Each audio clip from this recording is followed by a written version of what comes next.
Fala pessoal, tudo bem com vocês? Espero que todos estejam bem. Na aula de hoje nós vamos falar sobre 3 momentos importantes na história do Brasil, que vamos falar sobre o olhar da geografia no aspecto político, econômico, social, que foi o milagre econômico, a marcha forçada e a década perdida. Vamos nessa? Pessoal, o que é importante a gente falar aqui para início de conversa? É você entender o seguinte: houveram 3 momentos distintos, como eu disse anteriormente, no Brasil. O milagre econômico, a marcha forçada e a década perdida. O milagre econômico foi o período compreendido entre 1968 até 1973, onde nós tivemos expressivos ganhos e aumento do PIB de uma forma muito acelerada em um curto período de tempo. Dentro desse processo, nós tivemos aí o governo militar colocando e apresentando a importância, né, de ter um investimento muito mais profundo, um investimento muito mais incisivo na questão da continuidade da industrialização brasileira. Uma das coisas importantes que a partir aí, né, de 1964, quando assume-se o governo militar, ele vai colocar aí propostas que visassem dinamizar a atividade industrial brasileira. Vamos lembrar que Juscelino Kubitschek também teve essa ideia de tentar trazer uma articulação maior e melhor no Brasil sobre os seus produtos e os processos produtivos dentro da indústria.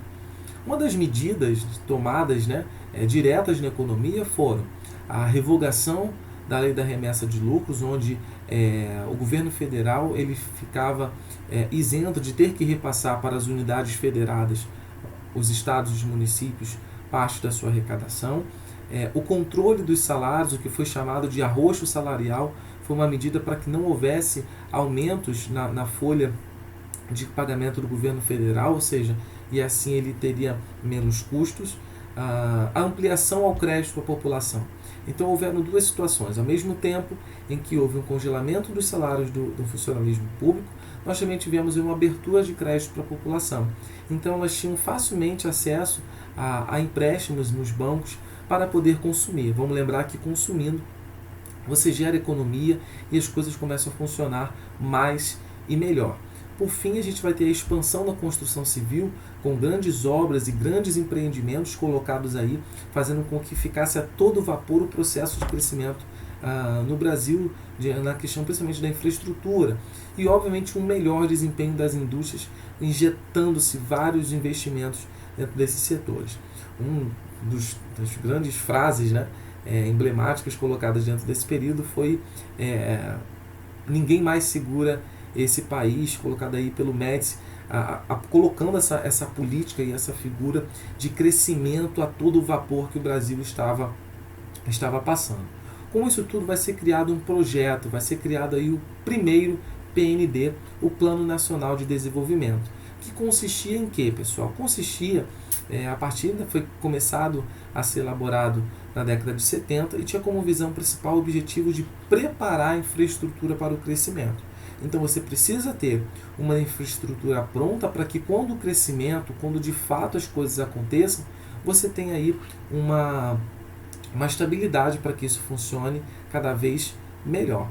E alguns investimentos foram tomados no setor de telecomunicações, no setor da indústria naval, no setor de transportes, no setor petroquímico, no setor da siderurgia, uma série de medidas colocadas para que fosse usado da melhor forma esses investimentos.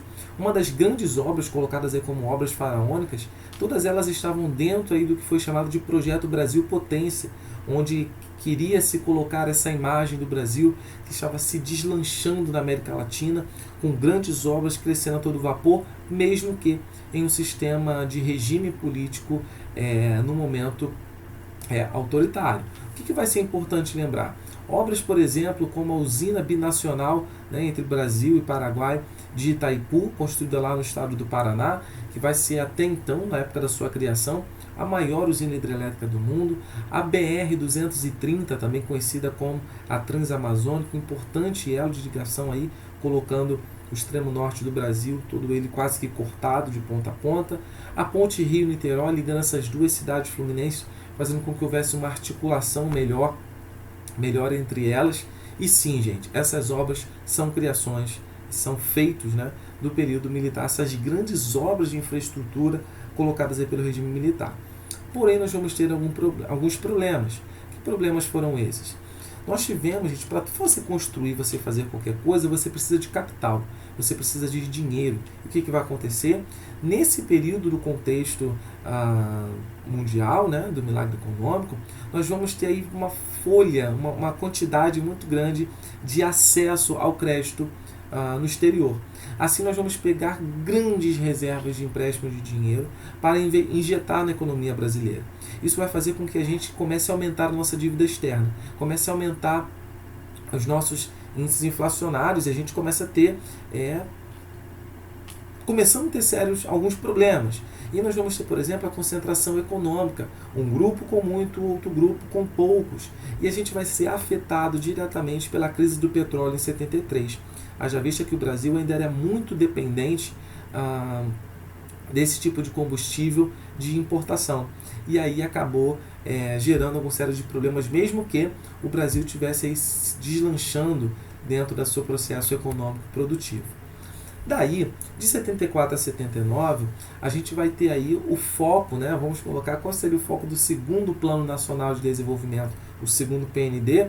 Vai acontecer o que a gente vai chamar de marcha forçada, quando a gente obriga, a gente resiste dentro dos maiores projetos também de infraestrutura brasileira para que a economia não sucumbisse. Foi um dos olhares mais, digamos, arriscados e bem profundos colocados no Brasil para tentar recuperar esse crescimento. Não havia diminuído 100%, mas para tentar acabar de qualquer forma com a possibilidade de declínio. E o que vai acontecer?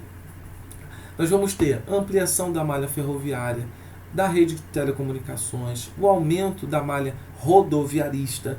Nós vamos ter principalmente projetos de infraestrutura para produção e comercialização agrícola. Vamos lembrar que na década de 70 nós vamos ter a presença aí da Revolução Verde, chegando a sementes transgênicas, a mudança estrutural no campo, o aumento aí da produção de soja, principalmente o avanço para o centro-oeste, os bens de produção, a siderurgia, a indústria química pesada, os metais não ferrosos, investimentos em energia, no petróleo também, nos seus derivados, a energia hidrelétrica com sérios avanços também, e energias alternativas. E aí a gente tem um marco aqui, principalmente com o Programa Nacional de Álcool, o Proálcool, colocando aí uma nova possibilidade de combustível no Brasil. Vamos ter investimentos muito grandes, principalmente na questão de novas áreas de exploração do petróleo na Petrobras, colocando aí os offshore, quando a gente tem investimentos estrangeiros para esse setor de produção de petróleo. Então nós vamos ter aí esses processos evolutivos de 64, temos o auge em 79, e quando a gente começa a caminhar para 84, a gente tem aí uma outra mudança de cenário. Que mudança vai ser essa? Quando a gente chega na década de 80, conhecida como a década perdida, vai ser o período em que a gente vai ter aí problemas de heranças de atitudes tomadas ou não dos períodos anteriores. Vamos lembrar o seguinte: em primeiro lugar, no governo de João Figueiredo, que foi o último governo dentro desse período, nós vamos ter aí o processo a conclusão do processo da abertura política, ou seja, quando a gente começa a ter aí uma nova presença democrática, no sentido de entender de que esse sistema não estava mais funcionando.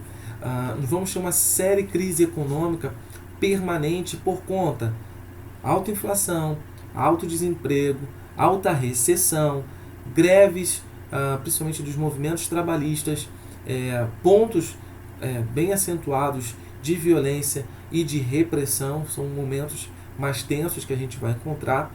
E obviamente, como eu falei anteriormente, todo esse dinheiro que a gente pegou, principalmente dos órgãos internacionais como o FMI, que é o Fundo Monetário Internacional, essa conta começa a chegar. Então nós vamos ter uma grande dívida externa, estava muito pesado. Para você ter uma noção, nós vamos ter um salto. Em 1977, a nossa taxa de juros estava em torno de 6%, ou seja, baixíssima. Já em 1982, a gente vai ter um salto para 22%. Então, olha o crescimento que nós tivemos.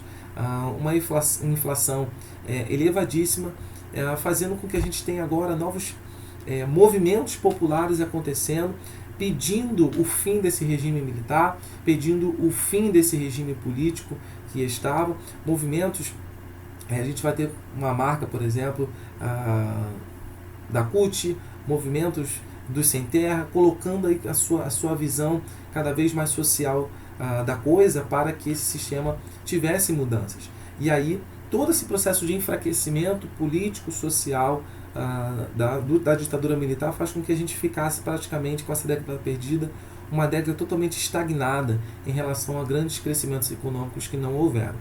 Por fim, uma outra parte da década de 80, que é o oposto, em vez de ser a década perdida, também em algumas literaturas é chamada de década ganha, onde a gente tem o fim do sistema ditatorial e a gente renasce com o período democrata, onde a gente passa de novo pelo processo republicano de escolha direta dos governantes, conhecido também como período de redemocratização do Brasil. Beleza? Pessoal, esse é basicamente o resumão que a gente pode falar aqui desses 3 grandes períodos brasileiros. Não se esqueça, continue estudando. Vamos lá, vamos para a próxima, vamos em frente. Um abraço.